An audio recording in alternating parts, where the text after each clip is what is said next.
Hey, happy Wednesday, everyone. We're into hump day already. Glenn Kellaway from the basement talking about the Beatles. Anybody who follows my channel know I'm in the midst of Beatle boredom.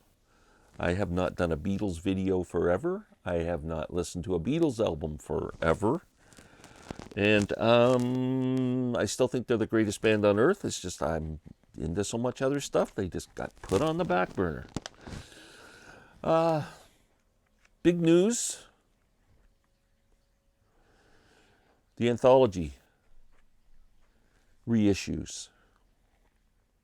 When I first heard about it and found out that Disney was going to be showing the documentaries, I was very happy about that. I do think the documentaries were great.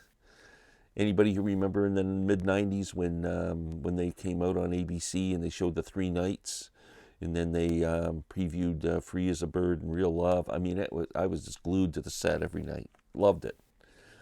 Then they came out with the DVD set, which had the complete anthology. I think it was like 9 episodes or something, and that was even better. And that's what Disney is going to be showing, and I believe it's all been enhanced and everything with through Peter Jackson's gadgets that he uses. And so I am excited for that. I'm not a subscriber of Disney Plus, but I will be. I'll sign up. You know, you always get a free couple of weeks.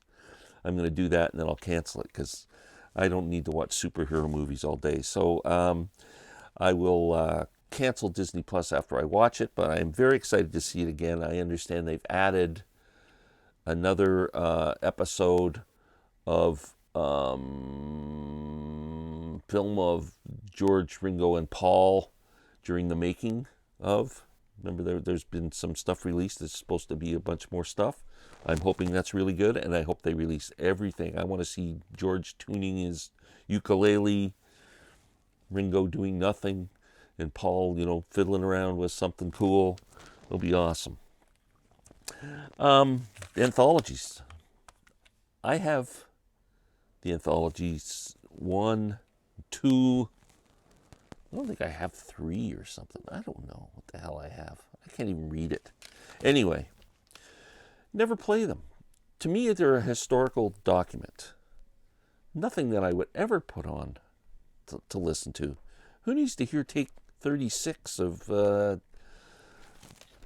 things we said today? I just, it's a historical document. And if you're a Beatle collector, I get it. But if you're just someone who wants to listen to Beatles music, I'm putting on a Beatles album. It doesn't make any sense to me that now they've come up with a fourth anthology disc that Beatles fans have had to put diapers on. They got so excited about. So now you get the third take of "I Saw Her Standing There" in the never been before released 16th take of "Yes It Is," and it's just like, oh my God, I can't think of a bigger non-event in my life than that. Like, again, collectors, serious collectors, they're gonna eat this up, and I get it. If you collect everything and you're kind of a history buff on the Beatles, which a lot of people are, knock your socks off. But for the average listener who just likes to listen to the Beatles, I think this is a big cash grab. I'm not sure if any of these albums were ever released on vinyl. So now you can buy a whole vinyl set of the whole thing. You could buy a big new 9-disc CD set, I think, and I don't know. I'm of the opinion that I think it's bit just blah, who cares, other than watching the videos. That's my 2 cents worth. And what I would really like to see from the Beatles is something from this era, from Help to Rubber Soul, two of my favorite Beatles albums. Why don't they reissue these in the way they did the Sgt. Pepper sets and the Revolver? And speaking of that stuff, these sets come out and personally, I was so excited every time one came out, I bought it. And then they sat on my shelf. After I heard the outtakes once, they sat on my shelf, did nothing up there, except I would listen to the regular album.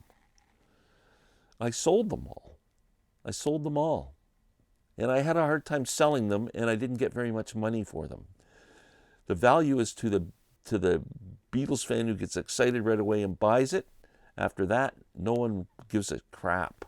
My poor nephew, Jack, he's been trying to sell his but he's holding on to try and get more money than I did. I was happy just to whatever someone would give me for them, I basically took.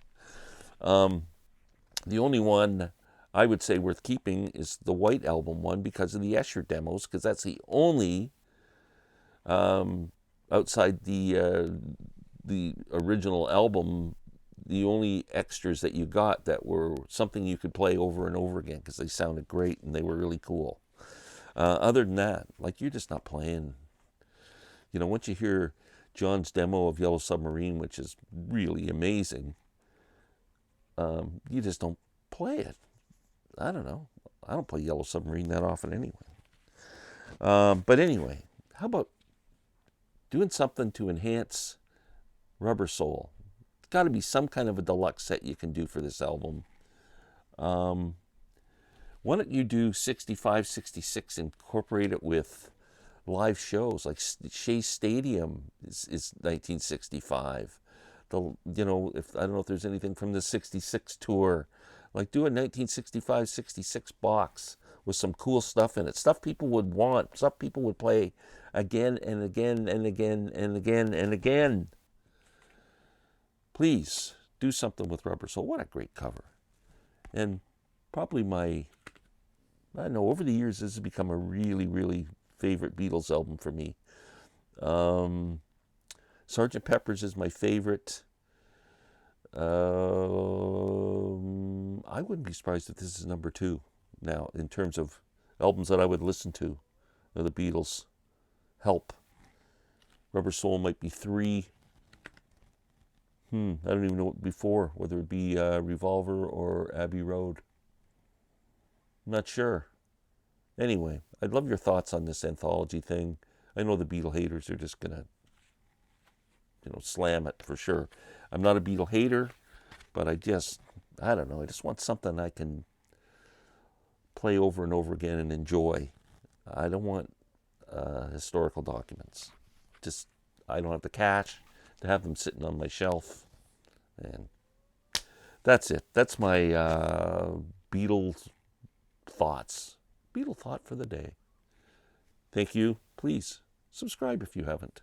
I appreciate it. Let me know what you think. Take care.